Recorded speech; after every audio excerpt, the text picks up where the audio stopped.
2 దెందులూరులో జరిగితే, 3 రాప్తాడులో జరిగితే, 4వ సిద్ధం సభ మేదరమెట్లో జరిగితే, 5వ సిద్ధం సభ వీళ్ళ ముగ్గురు కలిసి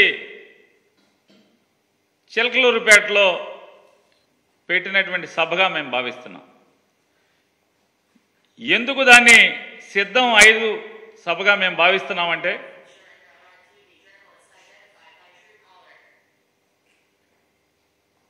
ఆ సిద్ధం 5వ సభ జరిగినటువంటి 4 సిద్ధం సభల్లో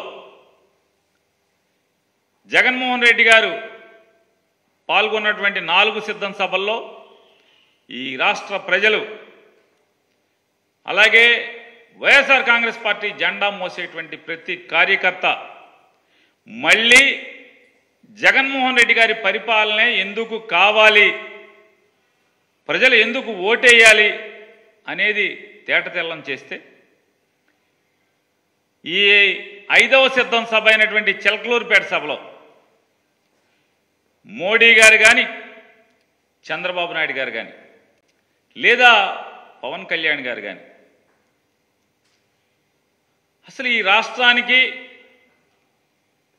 వారేం చేయదలుచుకున్నారు, వాళ్ళ ముగ్గురు యొక్క అవకాశవాద కూటమికి ఓటేస్తే అసలు ప్రజలు ఎందుకు ఓటేయాలి, ఓటేస్తే వారేం చేస్తారు వారు ముగ్గురు కలిసి ఈ రాష్ట్రానికి. అలాగే 2014లో వీళ్ళ ముగ్గురు కలిసి పవన్ కళ్యాణ్ గారు కూడా చెప్పారు, వెంకన్న బాలాజీ, తిరుపతి బాలాజీ ఆశీస్సులతో మా కలయిక గొప్ప కలయికగా అయింది అని చెప్పారు. మరి 2019లో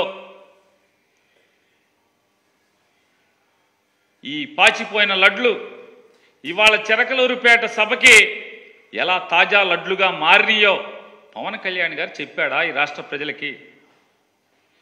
పాచిపోయిన లడ్లు 5 ఏళ్ళు మారేప్పటికీ ఎలా చిలకలూరుపేట అంటే కాకినాడ నుంచి 5 ఏళ్ల క్రితం కాకినాడలో పాచిపోయిన లడ్లు చిలకలూరు 5 ఏళ్ళు గడిచిన తర్వాత ఈ చిలకలూరుపేట సభకు వచ్చేప్పటికీ ఎలా తాజాగా మారినాయి, ఎంత రుచిగా ఉన్నాయి, ఎందుకు రుచిగా మారినాయి చెప్పలేదు.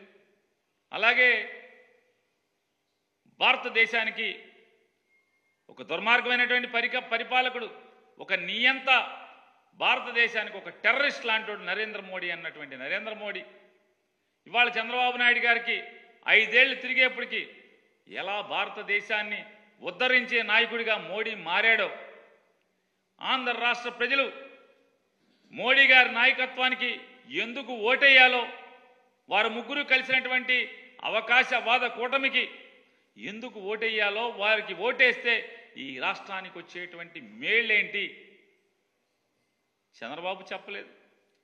చెప్పకపోగా ఏంటయ్యా అంటే అదంతా కూడా అక్కడ జరిగినటువంటి సభలో సిద్ధం 5 సభ చిలకలూరుపేటలో జరిగినటువంటి ఏంటంటే చంద్రబాబు నాయుడు మాట్లాడేది మొత్తం అంతా కూడా క్షమస్వత్వం అన్యదా శరణం నాస్తి త్వమేవ శరణం మమ. అంటే అయ్యా నన్ను క్షమించు, మోడీ గారు నన్ను క్షమించు, మోడీ గారు నన్ను క్షమించు, నా నోటితో నిన్ను భార్య లేదు నీకు, కుటుంబం లేదు నీకు, నువ్వు ఒక ఎదం చెడిన వాడివి, నువ్వు ఈ దేశానికి నష్టం, ఈ దేశానికి నువ్వు ఒక టెర్రరిస్టు, అరిష్టం, నువ్వు దుర్మార్గుడివి, పాపాత్ముడివి అని నా నోటితో తిట్టాను. కానీ అదే నోటితో ఇవాళ నేను ఏం మాట్లాడా అంటే మోడీ అంటే అభివృద్ధి, మోడీ అంటే సంక్షేమం, మోడీ అంటే ఆత్మగౌరవం. అంటే దాని అర్థం ఏంటి? క్షమస్వత్వం అంటే నన్ను క్షమించు మోడీ, నన్ను క్షమించు మోడీ, అన్యదా శరణం నాస్తి, నన్ను జగన్ నుంచి కాపాడేవాడు ఎవడో లేడు, పవన్ కళ్యాణ్ నమ్ముకుంటే పవన్ కళ్యాణ్ నన్ను కాపాడలేకపోతున్నాడు, నువ్వు తప్పితే నన్ను జగన్ నుంచి కాపాడదాకా ఎవడు దొరకట్లేదు, అన్యదా శరణం నాస్తి త్వమేవ శరణం మమ, నన్ను జగన్ నుంచి కాపాడు మోడీ అని కాళ్ళ మీద పడటం తప్పితే ఇందులో ఈ సభలో అతను మాట్లాడింది ఏంటి? చంద్రబాబు నాయుడు ఏం మాట్లాడాడు? మొన్న ఎందుకు తిట్టాము? ఇవాళ ఎందుకు మోడీ కావాలి ఈ రాష్ట్రానికి? మోడీ వస్తే ఏం చేస్తాడు? ప్రత్యేక హోదా ఆ రోజు 5 ఏళ్ళు కాదు 10 ఏళ్ళు ఇస్తానని మోసం చేశాడు ఈ రాష్ట్రాన్ని, నాశనం చేశాడు ఈ రాష్ట్రాన్ని అని చెప్పి నోటితో ఇవాళ మోడీ అంటే తెలుగు ప్రజల ఆత్మగౌరవం, మోడీ అంటే దేశ ప్రజల ఆత్మగౌరవం, మోడీ అంటే అభివృద్ధి, మోడీ అంటే సంక్షేమం, సంక్షేమం కాదు సంక్షేమం. మరి ఏమైంది? ఏంటి మార్పు కారణం ఏంటి? మోడీ అంటే సంపద సృష్టించే వ్యక్తి, మోడీ అంటే ఒక నమ్మకాన్ని కలిగించే వ్యక్తి. కరోనా సమయంలో మనందరి ప్రాణాలని కాపాడాడు. చంద్రబాబు నాయుడు గారి యొక్క కీర్తి సుధ ఇది. మోడీ గారి గురించి ఆయన వాళ్ళు మాట్లాడినటువంటి కీర్తి సుధ ప్రపంచంలో భారతదేశాన్ని 5వ స్థానాన్ని నుంచి 3వ స్థానానికి తీసుకొచ్చాడు. అమెరికా తర్వాత మళ్ళీ మనమే చెడతలుచుకుని యమకుట్టుడు భజన, మామూలు భజన కాదు ఈ చంద్రబాబు భజన, అసలు మామూలుగా హరిలో రంగ హరి. మనందరం మోడీ ఆశయాలతో అనుసంధానం కావాలంట చంద్రబాబు నాయుడు గారు చెప్తారు. మనందరం మోడీ ఎందుకు కావాలి?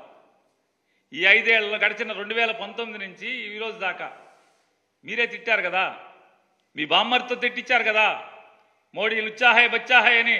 ఆ మోడీ లుచ్చాహే బచ్చాహే ఇవాళ అచ్చాహే ఎట్టా అయ్యాడు? ఎలా అచ్చా అయ్యాడు?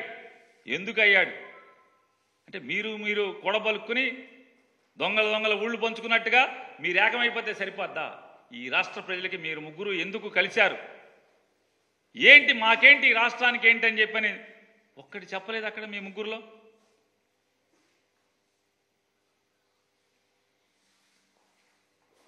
ఆయన మాట్లాడతాడు చంద్రబాబు నాయుడు గారు, జగన్మోహన్ రెడ్డి గారికి సొంత చెల్లెళ్ళే ఓటు ఇద్దంటున్నారు తమ్ముళ్ళు.